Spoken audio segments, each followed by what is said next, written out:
Hello, and welcome to Living English. Today, we're looking at introductions and how to express how you're feeling. Yesterday, in our drama, Steve convinced a policeman not to fine him for speeding. Today, Steve, Sarah and Anne arrive at the address they have for Anne's missing brother. Let's see what happens.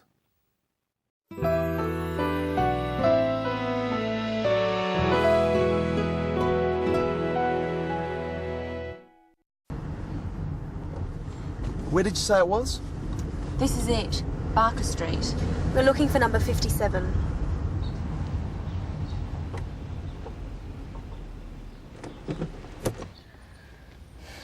What am I going to say to him? It'll be fine, he's your brother. So, who's going to knock? I guess I will. I'm so nervous. Don't worry, we'll be here.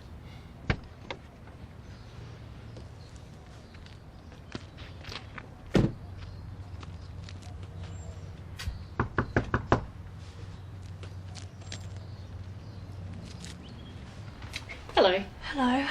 I wonder... I'm sorry to bother you. I'm looking for... it's very hard to explain. Perhaps my partner can help you. David?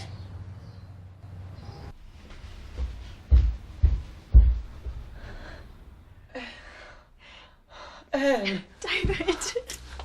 Oh, it's so good to see you. I'm so ashamed. I've been so selfish. I'm so glad you're all right. I've been so worried.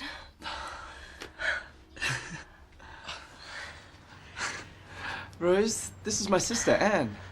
Oh, your sister? And this is my girlfriend, Rose. You'd better come in. Anne's found him at last. And he has a partner. You'll have to keep watching to find out more about her. David had to introduce his sister to his partner. Let's look at how he does this. Rose, this is my sister, Anne. Oh, your sister? And this is my girlfriend, Rose. It's an unusual situation to be introducing people, but David does it in the usual way. First, he introduces his sister to Rose. Listen. Rose, this is my sister, Anne. First, he names Rose and tells her his sister's name and what relation she is to him. Rose, this is my sister, Anne. Practice saying that with the clip.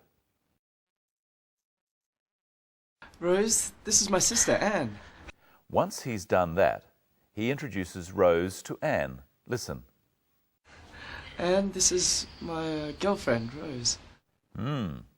David wasn't sure what to say about Rose. When you introduce someone, you say something about them, whether they are your sister, or your boss, or whatever seems to be important. You say, "This is my sister," or "This is my boss." Let's practice using "this is." My brother Paul. This is my brother Paul. My sister Carol. This is my sister Carol. The receptionist Sue. This is the receptionist Sue. Now pretend that you have to introduce me to someone. You can say that I'm the presenter of Living English. And let's pretend that you have a brother called Jim. Introduce me to your brother Jim. Jim? Jim, this is the presenter of Living English, Brenton. And Brenton? Brenton, this is my brother Jim. Now let's have a look at the things we say when we knock on someone's door.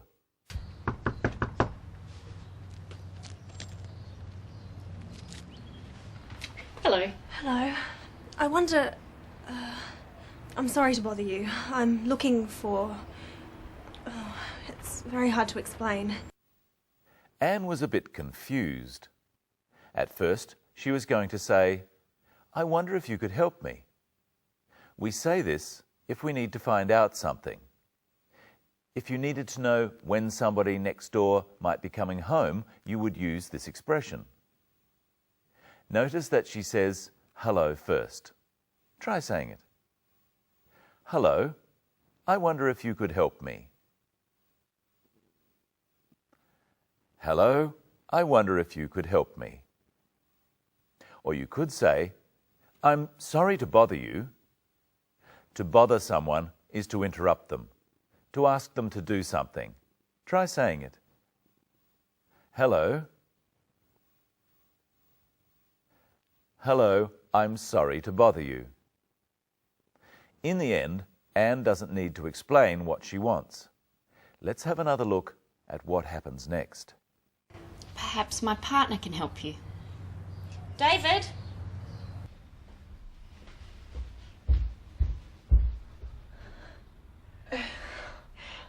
Anne! David!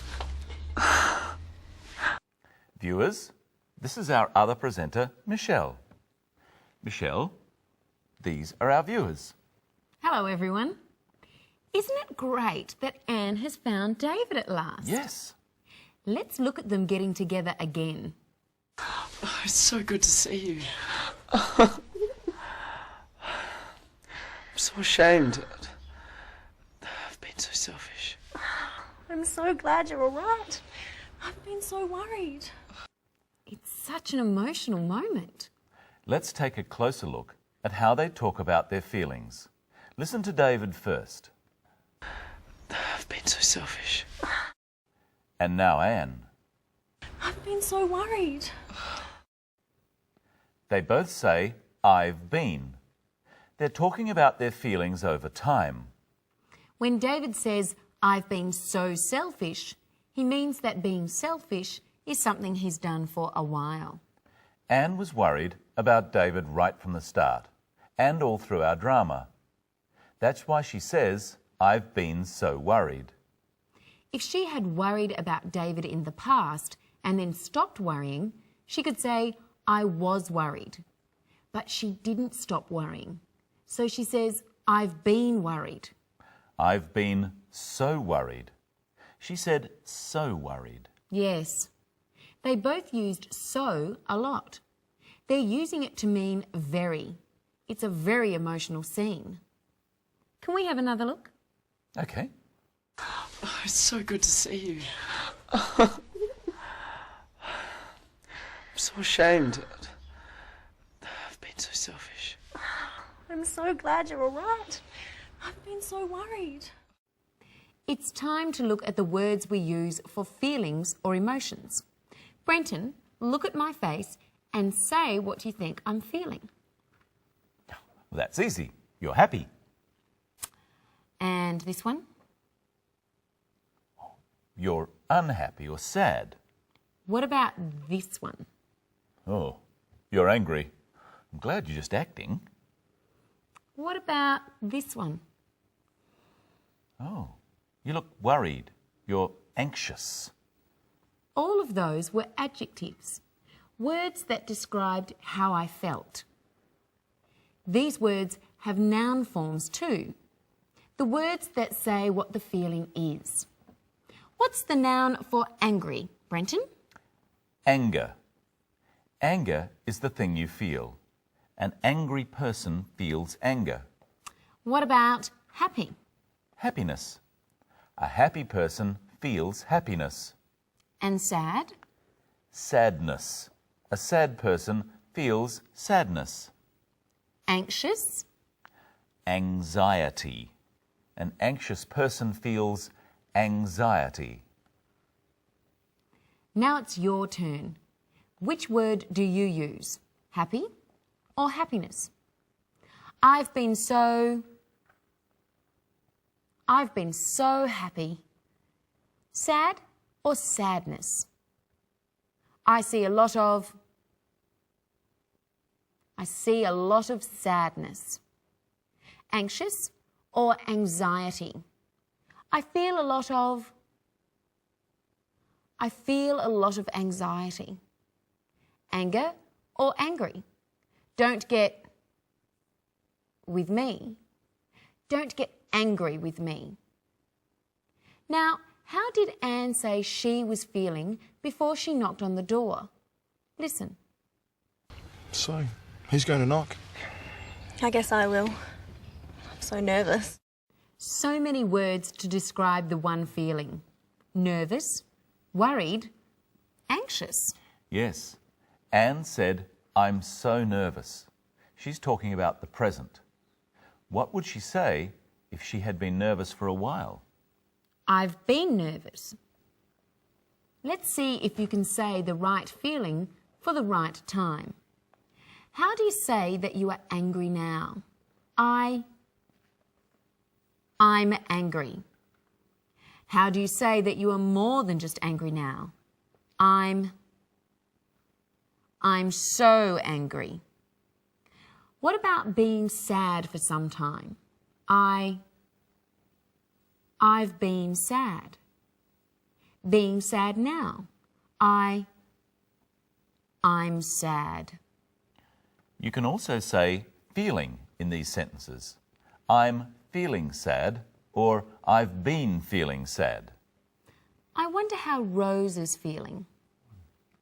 Let's look at what she says after David introduces Anne. You'd better come in. What does she mean, you'd better? That's a way of saying the best thing to do is. The best thing to do is to come in.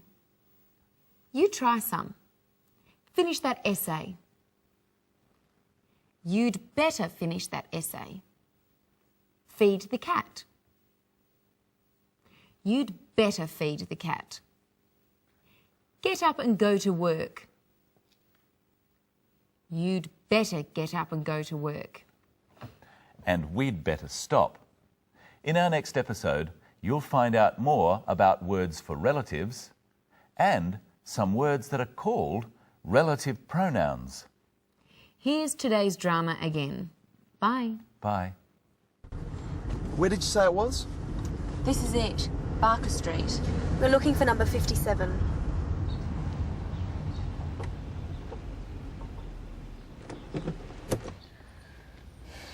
What am I going to say to him? It'll be fine, he's your brother. So, who's going to knock? I guess I will. I'm so nervous. Don't worry, we'll be here.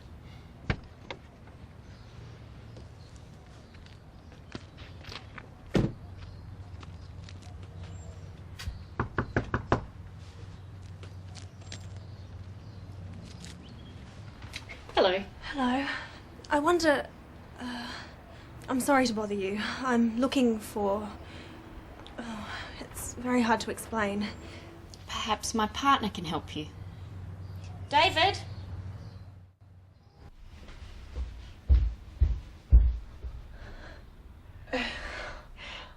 Anne! David! Oh, it's so good to see you. I'm so ashamed. I've been so selfish. I'm so glad you're all right. I've been so worried.